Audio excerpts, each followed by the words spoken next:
এই মাসটা কি করলাম? রজব মাস। সেই রজব মাসের নামের সাথে মিল করে জান্নাতের মধ্যে আল্লাহ রাব্বুল আলামিন একটা নদী রেখে দিয়েছেন, যে নদীটার নাম হচ্ছে রজব নামক নদী। রজব নামক নদী, সেই নদীর পানির তিনটি বৈশিষ্ট্য থাকবে। এক নম্বর বৈশিষ্ট্য হচ্ছে সেই নদীর পানি দুধের চেয়েও সাদা থাকবে। দুই নম্বর বৈশিষ্ট্য হচ্ছে সেই নদীর পানি স্বচ্ছ থাকবে। তিন নম্বর বৈশিষ্ট্য হচ্ছে সেই নদীর পানিটি মধুর চেয়েও মিষ্টি থাকবে। সাহাবারা জিজ্ঞাসা করলেন, ইয়া রাসূলুল্লাহ, এই নদীর পানি কারা পান করবে? নবী আমাদের বলেন, এই পানি মুমিনরাই পান করতে পারবে যারা দুনিয়ার মধ্যে যেখানে কোরআন সুন্নাহর আলোচনা হয়, যেখানে জিকিরের মজলিস হয়, যেখানে কোরআন সুন্নাহর আলোচনা হয়, জান্নাতের বাগানে বসে যাবে, তাদের জন্য আল্লাহ রাব্বুল আলামিন সেই পানি নির্ধারিত করে দিয়েছেন। তাহলে নিঃসন্দেহে আমরা সেই জান্নাতের মেহমান হিসেবে আমাদের জন্য আল্লাহ নির্ধারিত করে দিয়েছেন। ও জাহান্নামের মধ্যে অসংখ্য জাহান্নামী কারণ কি আরেকটা খবর জানি?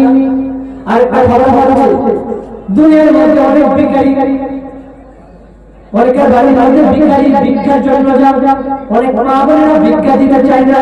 আল্লাহ রাব্বুল আলামিন আপনাকে মাল দিয়েছে, সম্পত্তি দিয়েছে, ধন দিয়েছে, মাল দিয়েছে, কিন্তু কিছু অংশ ফকির মিসকিনের জন্য রেখে দিয়েছে।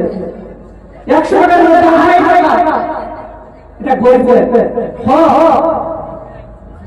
এই জন্য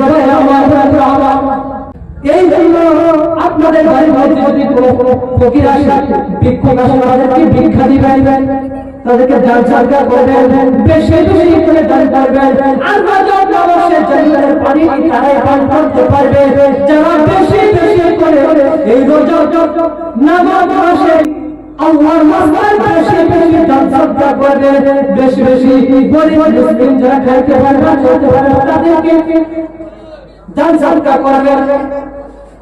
আর তাদের জন্য আল্লাহ তাআলা সেই কালকে আমাকে বলে যাবে সেই পানি নির্ধারিত করে রেখে দিয়েছেন। একবার সেই জান্নাতের পানি যে একবার পান করবে তার পানি বেশি হবে। ভাই আমার এই জন্য এই মাসে বেশি বেশি করে দান সদকা করবে। আপনাদের পাশে মসজিদ আছে না?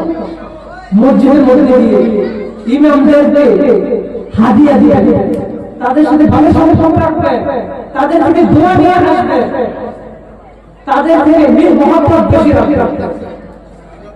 আমার ভাবি বলে, আমি একদিন মসজিদের মধ্যে বসা ছিলাম, ওই সময় একটা সাহাবী দৌড়ে এসে বলছিল, ইয়া রাসূলুল্লাহ, ইয়া হাবিবাল্লাহ, নবী গো, আমি আপনাকে তো মহব্বত করি, এত ভালোবাসি,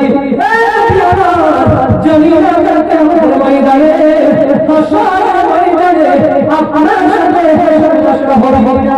নবী আবার চুপ করে রইলেন, কি বলছেন না, কি বলছেন না। নবী আবার চুপ করে রইলেন। তখন আল্লাহ রাব্বুল আলামিন ওই জিবরাইল একটা বারবার দিয়ে পাঠালেন। নবী আবার চুপ করে রইলেন। জিবরাইল কি বলছে, হুজুর আপনি বলেছেন নবীর সিদ্দিকীন শুহাদা ওয়া সালিহিন, সাই মানুষের সাথে বন্ধুত্ব রাখার জন্য, সাই মানুষের সাথে যদি বন্ধুত্ব রাখে আল কিয়ামতের ময়দানে বা হাসরের ময়দানে তাদের সাথে সেই লোক জান্নাতের মধ্যে চলে যাবে। সাই মানুষরা নবী বলছেন, নবীরা প্রথম বলছেন নবীদের সাথে বন্ধুত্ব রাখা। সিদ্দিকীন, সিদ্দিক যারা, সত্যবাদী যারা, সাহাবা যারা, তাদেরকে মহব্বত করো, ভালোবাসো।